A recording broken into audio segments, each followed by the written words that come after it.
인생이란 하루하루 훈련이다. 우리 자신을 훈련하는 터전이다. 실패도 할 수 있는 훈련장이다. 살아있음이 흥겨운 훈련장이다. 지금 이 행복을 기뻐하지 않고 언제 어디서 행복해지랴. 이 기쁨을 발판 삼아 온 힘으로 나아가자. 나의 미래는 지금 이 순간 이곳에 있다. 지금 여기서 노력하지 않고 언제 어디서 노력하랴. 그 오이라 미스요라고 하는 그 일본의 그 변호사입니다. 일본의 여성 그 변호사인데 그분이 쓰신 그러니까 당신도 살아라고 하는 그런 그 책 중에 있는 내용입니다. 말 그대로 우리는 지난 2021년 올 한 해를 이 코로나 때문에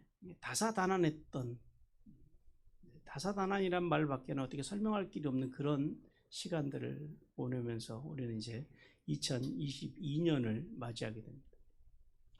여러분, 이 그 오이라 미스요의 그 고백처럼 이제 훈련소, 우리 인생을 이루는 훈련소로 이제 그렇게 말씀하시는데요. 남자들도 우리는 훈련소가 어딘지 알잖아요. 뭐 하는 데인 줄 알잖아요. 그러니까 훈련소에서 이제 군에 갓 입대한 그 신병들이 훈련소에서 사실 그 혹독한 훈련들, 그러니까 훈련의 강도는 나중에 제대해 보면 별로 세지는 않는데 하여튼 그때는 아주 너무 힘든 것이 훈련소 생활입니다. 그 혹독한 훈련소 생활을 견딜 수 있는 것은요, 그 훈련소를 거쳐야지 자신이 전쟁이 일어나도 또 이제 자대에 배치를 받아도 살 수 있다라고 하는 그 사실, 그것 때문에 이제 남자들이 군대를 가면 훈련소를 잘 견뎌냅니다. 우리 인생도 마찬가지입니다. 이 인생이라는 훈련소를 잘 견뎌내야지 영원한 하나님의 나라가 우리를 위해서 예비되어 있다라는 겁니다. 그러므로 힘들고 어려워도 우리가 지금 우리가 살아가고 있는 이 인생이라는 훈련소를 잘 견디시자고요. 힘들어도 우리가 이 땅에서 한번 멋있게 행복하게 한번 같이 살아보시자고요. 어차피 100년도 못 살 인생들인데 얼마나 더 살겠다고 우리가 불행을 찾아서 또 서로 원망하고 근심하고 미워하면서 살 필요가 있겠느냐라는 겁니다. 그래서 오늘 주어진 우리의 삶의 자리, 그 자리에서 우리가 이제 최근에 하나님께서 저에게 하신 말씀인데요. 너의 대의가 뭐냐고 물어보시더라고요. 그래서 제가 하나님 앞에 그랬죠. 저의 대의는 하나님 나라고 교회입니다. 여러분의 대의는 무엇입니까? 우리가 그 대의라고 하는 것은 우리의 삶의 목적, 그 목적을 찾고 그 목적을 위해서 어떤 삶을 살아요? 몰입하는 삶, 이머전의 삶, 몰입하는 그런 멋진 인생을 같이 한번 살아보시자고요. 자, 오늘 본문의 내용은 그렇습니다. 하나님께서는 이제 바울이 빌립보에서 목회를 하다가 바울이 이제 복음을 전하기 위해서 다른 지역으로 떠납니다. 그리고 났더니 빌립보 교회에 문제가 생겨요. 바울이 있었을 때는 그래도 빌립보 교회가 건강하게 신앙생활을 잘하더니 바울이 떠나고 나니까 빌립보 교회가 점점점 이제 신앙이 퇴보하기 시작을 합니다. 그것을 안타까워하시는 내용이 오늘 본문의 내용입니다.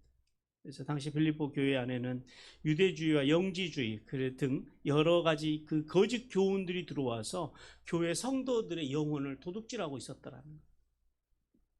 성도들은 이제 그 교회 안에 들어온 그 거짓 교훈들에 빠져서 이제 교회 안에 있는 연합들이 깨어지고, 그리고 오늘 그 빌립보서를 보면은요, 개인주의가 교회 안에 이제 강하게 들어온 거예요. 그래서 그러다 보니까 서로 원망하고 또 시비하고 이제 그렇게 하면서 하나님의 마음을 아프게 할 뿐만 아니라 서로 성도들 간에도 아프게 하는 그런 교회의 모습을 가지고 있었습니다.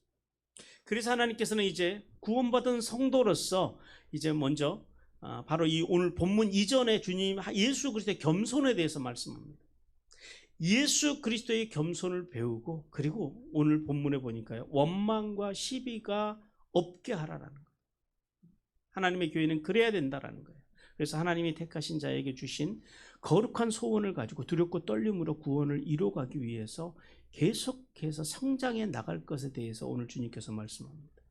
자, 오늘 본문을 통해서 하나님께서 우리에게 세 가지 메시지를 주십니다. 우리 12절 말씀 주시는 첫 번째 메시지 같이 한번 읽겠습니다. 시작. 하나님께서는 두렵고 떨림으로 구원을 이루 가라라고 말씀하십니다. 지금 오늘 이 빌립보 교회를 바라보시는 하나님의 마음, 점점 신앙이 태보해져 가고 있는 그 빌립보 교회를 바라보시는 하나님의 마음은 어떤 마음이실까요? 화가 나신 마음일까요? 아니요. 오늘 본문에 보면요, 주님의 마음은 사랑의 마음이고 안타까워하는 마음입니다. 오늘 본문 말씀이 어떻게 시작합니까? 그러므로 나의 사랑하는 자들아, 이렇게 시작합니다. 주님께서 사랑하신다고 하는 지금 부르는 이 빌립보 교회의 지금 신앙의 상태는 어떻다고요? 신앙이 지금 갈수록 퇴보하고 있다라는 거예요. 그들의 마음이 점점점 하나님에서 떠나가고 있다라는 거예요. 근데 하나님께서는 그들을 보시면서 뭐라고 부르세요? 나의 사랑하는 자라고 부르십니다. 하나님은 우리를 사랑하시되 언제까지 사랑하세요? 끝까지 사랑하십니다. 우리가 좀 하나님을 떠나도, 우리가 좀 삶에 어떤 연약함을 입고 부족함을 입어도 하나님께서는 결코 우리를 향한 사랑을 거두시지 않는다라는 거예요. 그러면서 하나님께서는 그 안타까우신 마음으로, 야, 바울이 지금 부재 중이라 할지라도 너희가 신앙이 태보해서는 안 되지 않느냐.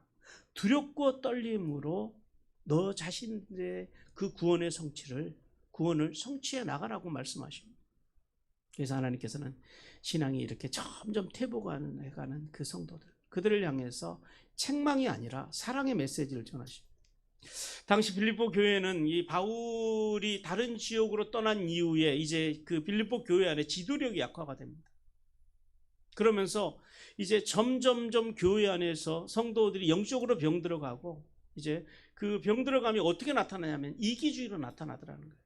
근데 그 이기주의도 두 가지가 있다 그랬죠. 좋은 이기주의가 있고 나쁜 이기주의가 있습니다.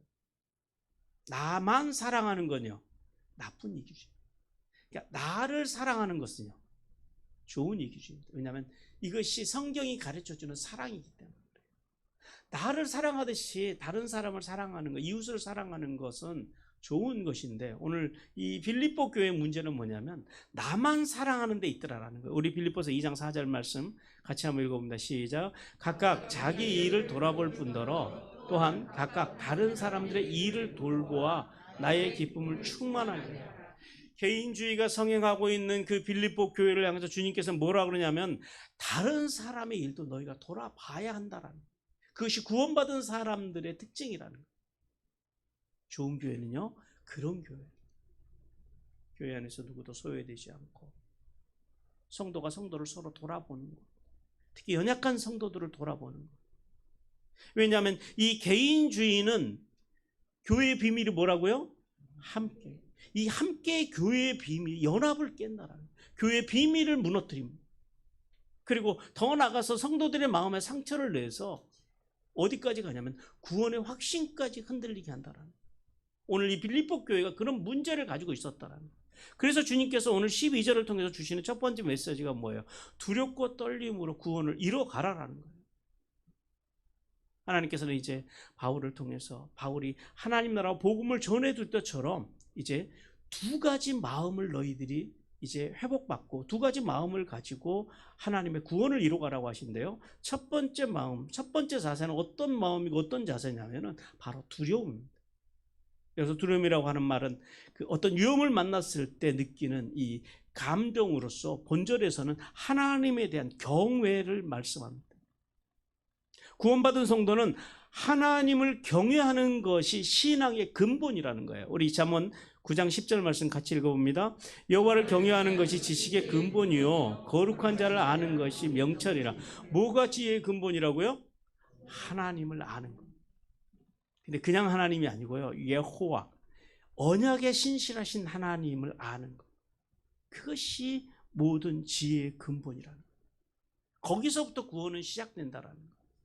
그 다음에 두 번째 성도가 가져야 될 자세와 마음은 어떤 마음이냐? 바로 떨림입니다. 떨림. 이 떨림이라고 하는 말은 감당할 수 없는 사건이나 사람 앞에서 두려워서 전율을 느끼는 것을 오늘 떨림이라고 그래요. 구원받은 성도가 어떤 하나님 앞에서, 하나님의 경외함 앞에서 어떤 공포가 아니라 하나님을 경외함으로, 하나님을 존경하면서 오는 떨림, 그것이 성도의 기본 자세야 된다는 거예요. 우리 에베소 5장 6장 5절 같이 읽어봅니다. 시작. 종들아 두려워하고 떨며 성실한 마음으로 육체의 상전에게 순종하기를 그리스도께 하듯 하고. 기본적으로 성도가 가져야 될 기본적인 자세가 뭐냐면 바로 두려움이고 떨림이라는 거예요. 이 자세를 가지고 하나님 앞에 나가야 된다는. 왜 그럴까요? 왜 이런 자세를 가져야 될까요? 방종하지 않기 위해서 그런 자세를 소유해야 된다는. 성도 여러분, 하나님께서 필립보에 있는 성도들에게 이제 하나님 앞에서 자신의 죄성과 영적 무능력을 인정하고 하나님을 경외하는 마음과 두려워 떠는 마음으로 영적으로 무장해서 구원을 상실하지 않도록 날마다 어떻게 하라고요? 날마다 성장해 가라라는 거예요. 어떤 자세를 가지고요? 두려움, 경외하는 마음으로, 그리고요 떨리는 마음으로. 주님의 그 경외함으로 오는 그 전율, 그 느낌, 그 자세를 잊지 말라라고 말씀합니다. 우리는 지난 1년간 코로나로 인해서 지금까지 한 번도 겪어보지 못했던 그런 전대미문의 그런 세월들을 우리는 살았습니다. 6.25가 일어나는 그 전쟁터에서도 대면 예배를 드렸던 우리들입니다. 우리 민족입니다. 그런데요, 눈에 보이지도 않는 그 자익은 바이러스, 그 바이러스 때문에 그 눈에 보이지도 않는 바이러스가 무서워서 우리는 비대면 예배를 드리면서 여기까지 왔다라. 그뿐이면 얼마나 좋겠습니까? 코로나로 인해서 이 코로나 사건이 터진 이후에 한국 교회 성도들이 지금 현재까지 30%가 줄었다고. 아마 성도가 한 명도 안 죽은 교회는 아마 전국에 몇 교회가 안 될 텐데요. 그 중에 한 교회가 우리 교회입니다. 더 나아가서 이 코로나를 대처하는 목회자들과 교회의 모습을 보고 최근에 나온 그 발표입니다만 국민의 76%가 교회를 신뢰하지 않는다고. 심각하죠, 성도 여러분. 그러나 우리는 항상 뭘 기억해야 되냐면 위기와 기회가 같이 있다라는 사실을 우리는 기억해야 합니다. 그래서 위기 속에서 기회를 만드는 지혜가 필요하다라는 거예요. 그래서 어느 그 신문 기사에 보니까요, 이런 기사가 있더라고요. 코로나19 싱가포르 교회에서 배우는 7가지 교훈, 이런 그 기사가 있어서 잠깐 소개해 드리겠습니다. 첫째는 예배가 달라질 것이다. 예배는 분명히 달라질 겁니다. 앞으로 이 코로나가 끝나도 이 온라인 예배는 절대 없어지지 않을 거예요. 그래서 예배의 본질은 고수하되 나머지는 유연하게 대처하라. 그 다음에 두 번째는요, 강한 리더십이 필요하다. 교인들은 강한 지도자의 방향 제시를 원한다. 세 번째는요, 교회에 주어진 이 테크놀로지 실험의 최적기라라. 그 다음에 네 번째는 교회에 주어진 기도 실험의 최적기입니다. 그리고 다섯 번째는 교회 밖에서 그리고 안에서 제기될 비판에 대한 마음의 준비를 하라라. 교회는 어떤 비판이든지 수용을 할 수 있어야 됩니다. 최소한 우리가 핑계하지 말자라는 거죠. 우리가 우리의 연약함을 들여다보고 우리 교회의 약함을 들여다보고 우리의 실수를 인정하고 교회가 그렇게 나가야 한다는 거예요. 그리고 여섯 번째는요, 이웃을 사랑하라. 두려움에 빠진 사람들을 끝까지 섬기고 돌보라. 교회가 이 시대에 메시지를 줘야 됩니다. 그리고 교회가 이 시대에 사랑으로 이 세대를 품을 수 있어야 한다는 거예요. 우리가 하나님의 그 구원의 역사를 어디까지 흘려보내야 된다고요? 만물에게까지 흘러가야 돼요. 근데 만물에게 흘러가기 전에 누구에게 흘러가야 돼요? 이웃에게 흘러가야 한다. 마지막 일곱 번째는 온통 나쁜 소식뿐이지만 어느 때보다도 열심히 예수 그리스도의 좋은 소식을 전하라. 지금이야말로 복음이 빛을 발할 때, 잘 나갈 때는요 다 괜찮습니다. 이럴 때 교회가 이사야의 말씀대로 일어나 빛을 발해야 한다. 지금이야말로 교회의 교회됨을 세상에 전할 수 있는 수준으로 교회가 나가야 한다. 이런 원론적인 지혜뿐만 아니라 위기를 기회로 바꿀 수 있는 가장 확실한 방법은 뭐냐면 성도 여러분 한 사람 한 사람이 뭘로요? 예수 그리스도의 복음으로 무장되어지는 거예요. 그리고 뭘로 무장돼요? 인격 신앙으로 무장되어져서 세상에 나가서 우리가 그리스도인다움을 보여주는 인 그리스도인으로서 제대로 사람이 된 그리스도인, 그리고 예수 그리스도 안에서 살아가는 그리스도인으로서의 삶의 자리를 보여주는 것. 그것이야말로 가장 확실하게 위기를 기회로 바꿀 수 있는 좋은 방법이라는 생각을 해봅니다. 사랑하는 성도 여러분, 그러기 위해서 우리가 뭐에 충실해야 돼요? 본질에 충실해야 됩니다. 우리 본질이 뭐예요? 말씀과 예배와 기도. 기초가 튼튼해야지요. 위기가 와도 흔들리질 않는 거예요. 그래서 하나님께서는 말씀과 예배와 기도에 충실해서 하나님을 경외하는 마음과 떨리는 마음으로 날마다 하나님이 우리에게 허락하신 그 구원을 주님 앞에 서는 날까지 완성해 가기를 원하신다라고 말씀하십니다. 두 번째 13절을 통해서 하나님께서 우리에게 주신 메시지 같이 읽습니다. 시작. 하나님께서는 성도의 구원은 하나님의 주권 아래 있다라고 말씀합니다. 하나님께서는 두렵고 떨림으로 구원을 이뤄나가는 성도들 안에서 역사하시는 역동적이고 강력하게 일하신다라는 사실을 오늘 우리에게 말씀하십니다. 하나님께서는 본절에서 성도가 두렵고 떨림으로 구원을 이루어가야 하는 이유를 이 13절에서 두 가지로 말씀합니다. 첫 번째는 뭐냐면요, 구원은 전적으로 하나님의 주도적인 영역이라는 거예요. 우리 에베소서 2장 8절 같이 읽습니다. 너희는 그 은혜에 의하여 믿음으로 말미암아 구원을 받았으니 이것은 너희에게서 난 것이 아니요 하나님의 선물이라. 구원이 어디에서 났대요? 예, 하나님께로부터 났다. 하나님의 선물로 주어진 거라는 거예요. 무슨 말이에요? 하나님의 주권에 있다라는 거예요. 하나님께서는 성도들에게 강력한 능력으로 일하시며 당신의 기쁘신 뜻대로 살아갈 수 있는 갈망을 주신다라고 말씀합니다. 이 말씀은 어떤 의미를 갖냐면 성도가 구원받고 천국 가는 것이 사람의 노력, 나의 의지로 되는 것이 아니라 오직 어떤 은혜요? 하나님 아버지의 그 역동적인 능력으로만 가능하다라는 거예요. 그럼 그렇다고 해서 우리가 이 구원을 받는 일에 있어서 하나님의 능력으로만 가능하다 그래서 우리가 하나님이 다 알아서 해주실 거니까 하고 무책임하고 두 손 놓고 있으라는 말씀은 또 절대 아닙니다. 이 말씀의 참된 의미는 이런 거예요. 은혜로우신 예수 그리스도를 믿어 구원받은 성도는 구원의 완성의 날, 우리는 지금 그러니까 이미와 아직 사이를 살아가고 있는 거예요. 우리는 이미 하나님의 나라가 이 땅에 왔어요. 우리는 구원받았어요. 그러나 구원이요, 아직 완성되지 않았다라는 거예요. 주님께서는 이 아직 완성되지 않는 구원을 어떻게 해요? 어떤 자세로? 두려움과 떨림의 자세로 날마다 이루어 가라라는 거예요. 그 일을 우리가 해야 된다라는 거예요. 그래서 우리가 이 하나님의 나라, 하나님의 심판대에 서는 날까지 성령님의 도우심 안에서 우리가 날마다요, 이미와 아직 사이를 살아가면서 그 안에서 우리에게 필요한 게 뭐냐면 의지적인 결단이 필요하다. 어떤 결단이요? 내가 예수 그리스도의 말씀 안에서 살기로 결단해야 된다. 그 결단을 해가면서 날마다 주님의 구원을 이루어 가라라고 말씀하십니다. 그 결단을 통해서 날마다 성장해 가라라고 말씀하십니다. 그러므로 구원받은 성도는 날마다 성장하고 성숙하기 위해서는 뭘 잘해야 돼요?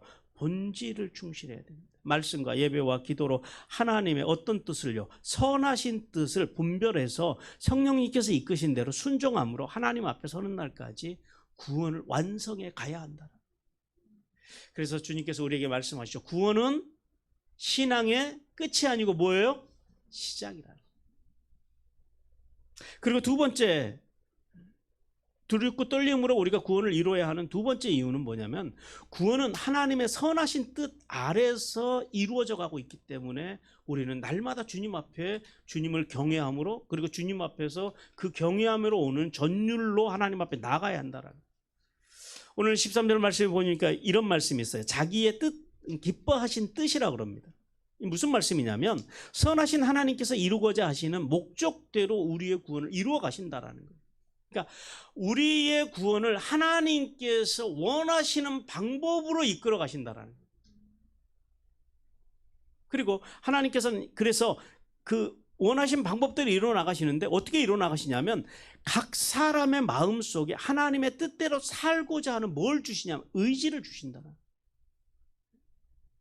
그러므로 성도는 모든 삶의 자리에서 뭘 분별할 줄 알아야 되냐면 하나님의 선하시고 온전하시고 기뻐하신 뜻이 무엇인지를 잘 분별함으로 구원을 이루어가야 한다는 거예요. 우리 로마서 12장 2절 같이 읽어봅니다. 너희는 이 세대를 본받지 말고 오직 마음을 새롭게 함으로 변화를 받아 하나님의 선하시고 기뻐하시고 온전하신 뜻이 무엇인지 분별하도록 하라. 하나님께서는 당신이 사랑하는 자녀들에게 하나님의 일을 하게 하실 때 하나님은 절대로 강압적으로 막 끌고 가지 않으십니다. 하나님께서는 우리에게 자원하는 마음을 주신다. 당신의 방향으로 끌고 가시지만은 그렇다고 해서 우리를 마구잡이로 끌고 가시는 것이 아니라 우리에게 자원하는 마음을 주셔서 자발적으로 기쁨으로 감사함으로 감당할 수 있도록 주님께서 우리에게 우리의 감정과 우리의 마음과 우리의 생각과 우리의 뜻을 도우신다라. 그래서요, 구원받은 성도들이 잘해야 되는 게 있어요. 특히 이 시대가 그래요. 우리가 앞으로 살아가는 시대가 갈수록 고도화되어져 가고 복잡해져 갈수록 우리가 특별히 잘해야 되는 게 뭐냐면 분별을 잘해야 됩니다. 그러니까 어떤 일을 하든지 또 무슨 일을 결정하든지 그 안에 하나님의 선하시고 기뻐하시고 온전한 뜻이 있는지 그것을 잘 분별해야 된다는 거예요. 그럼 뭐가 하나님이 원하시는 뜻일까요? 우리의 분별의 기준이 뭐가 돼야 될까요? 생명입니다. 생명. 그리고 또 한 가지 기억해야 될 것은 뭐냐면 하나님의 사람들이 분별하는데 또 한 가지 중요한 단어는 바로 연합입니다. 함께라는 것. 우리 골로새서 2장 19절 같이 읽어봅니다. 시작. 머리를 붙들지 아니하는지라 온 몸이 머리로 말미암아 마디와 힘줄로 공급을 받고 연합하여 하나님이 자라게 하심으로 자라는 자. 언제 하나님께서 자라게 하신다고요? 연합할 때 자란다라. 우리 교회가 이만큼 성장해 오는데 누가 제일 공로가 많을까요? 우리는 아니죠. 하나님의 은혜로 우리 교회는 오늘 여기까지 왔습니다. 근데 우리가 뭘 잘했어요? 그래서 우리가 잘한 게 하나 있죠. 연합입니다. 우리는 처음서부터 우리 교회는 성도들이 한 마음으로 연합하는 일에 참 잘해왔어요. 그 연합의 바탕이 뭐가 됐던 것 같으세요? 말씀. 우리 말씀 안에서 연합하기 위해서 우리가 한 것도 없잖아요, 사실은. 지난 돌아보면 한 2년 저희가 지금 올해로 지금 이제 개월수로는 2년 3개월째 지금 저희가 여기 교회가 지금 세워져서 우리가 왔습니다만은 우리가 뭐 특별하게 뭐 잘한 것도 없고 뭐 대단히 한 것도 없잖아요. 그런데도 교회는 굉장히 안정적으로 우리는 잘 성장해 왔어. 우리 집사님 한 분이 저한테 그러셨어요. 목사님이 목사님이 꿈꾸는 교회의 한 80%까지는 온 것 같습니다라는 고백을 얼마 전에 들었어요. 아주 마음이 좋았어요. 하나님이 기뻐하시는 교회로 이 땅 위에서 우리의 모든 지난날의 아픔과 모든 상처들이 다 치유가 되어지고 우리가 정말 힘있게 앞으로 나아갈 수 있는 그런 교회, 그런 교회를 만들기 위해서는요, 우리는 생명의 가치를 귀히 여기면서 여기까지 왔고 연합의 가치를 참 귀히 여기면서 왔습니다. 여러분, 왜 이 코로나 전국 속에서 교인들이 최소한 지금 한 20만 명인가 하여튼 그렇게 많이 떠났다 그래요. 수십만 명 사람들이 교회를 떠나고 또 교회들이 문을 닫는지 우리는 한번 생각을 해봐야 돼요.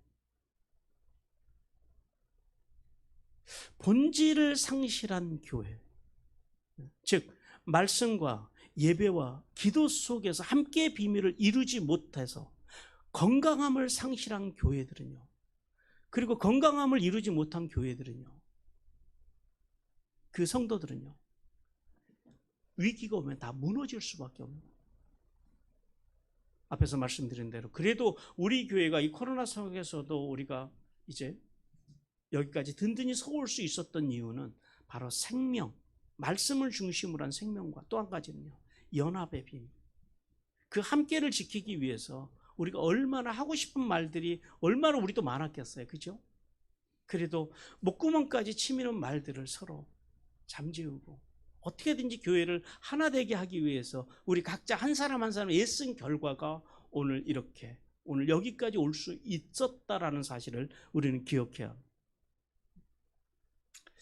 그럼 성경이 말하는 건강한 교회는 어떤 교회일까요? 우리 에베소서 3장 16절부터 19절까지 같이 한번 읽어봅니다. 시작. 그 영광의 풍성함을 따라 그의 성령으로 말미암아 너희 속사람이 능력으로 강건하게 하옵시오며 믿음으로 말미암아 그리스도께서 너희 마음에 계시게 하옵시고 너희가 사랑 가운데서 뿌리를 받고 터가 굳어져서 능히 모든 성도와 함께 지식에 넘치는 그리스도의 사랑을 알고 그 너비와 길이와 높이와 깊이와 그 어떠함을 알아 하나님의 모든 충만하신 것으로 너희에게 충만하시기를 구하노라.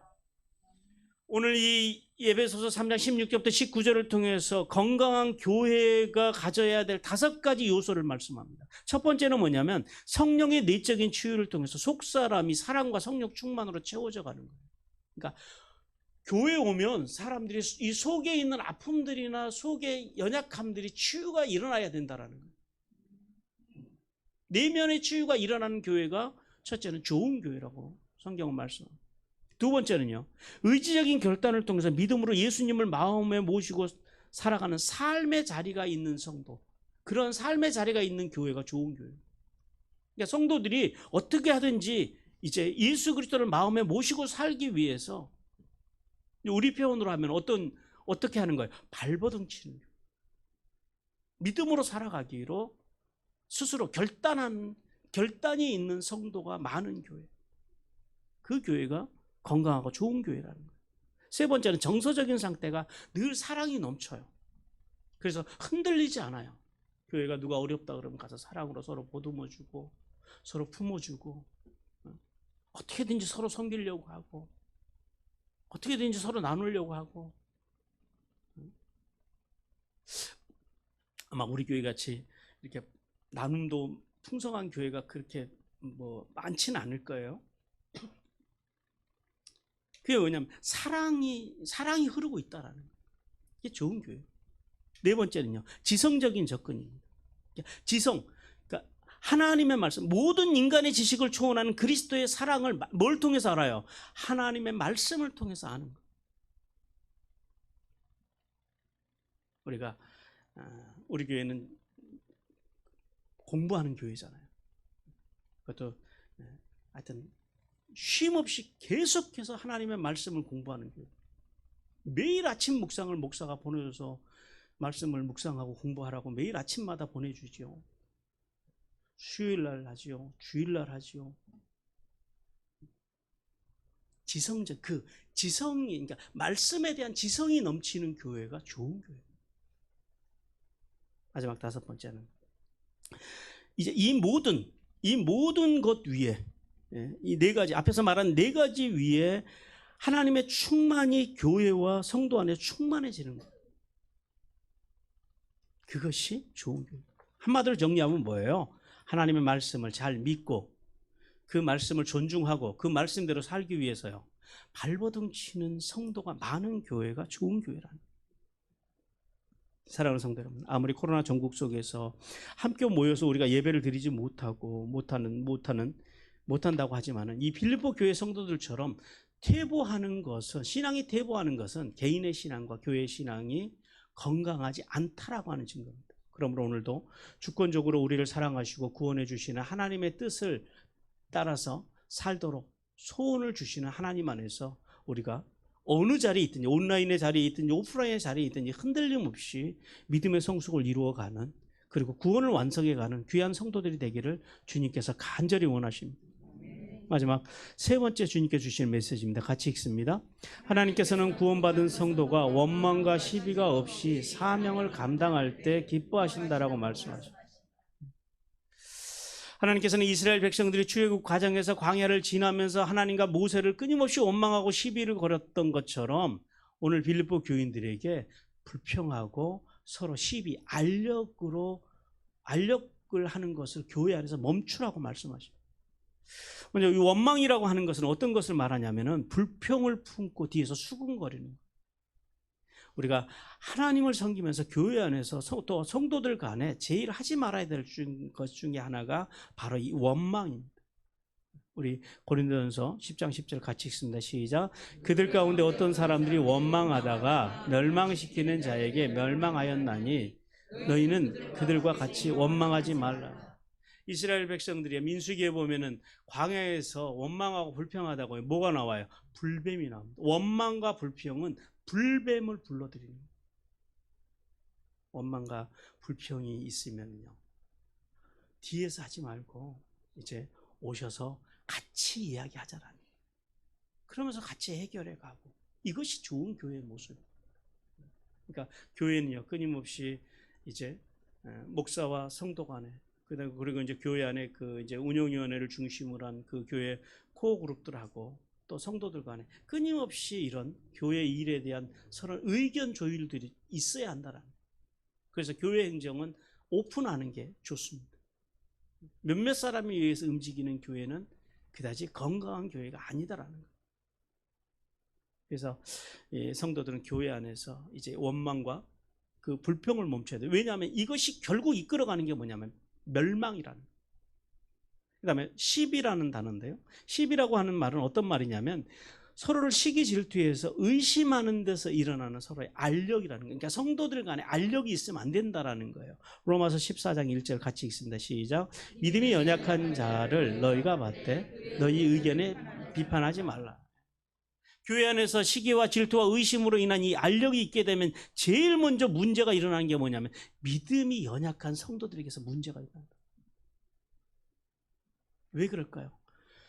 교회 안에서 서로 성도들 간에, 특히 오래된 성도들 간에 어떤 이런 그 이제 알력이 있으면은요, 그 속에서 이제 갓 교회에 입교한 성도들이 마음이 상한다. 그러면 저게 예수 믿는 사람의 모습이구나 하고 그리스도를 떠난다라는, 그러지 않게 하라라는 거예요. 내가 틀려서가 아니라 내가 옳음에도 불구하고 그것이 돕고 세우고 살리는 것이 아니라면 멈추라라는 거예요. 그래서 교회 안에서는 특히 오래된 성도들 간에 또 교회 그 직분자들, 코어 그룹들 간에 이런 알력이 없는 교회를 이루어야 돼요. 그러기 위해서는 우리가 뭘 이루어야 돼요? 교회의 비밀, 함께를 이루어야 된다는 거예요.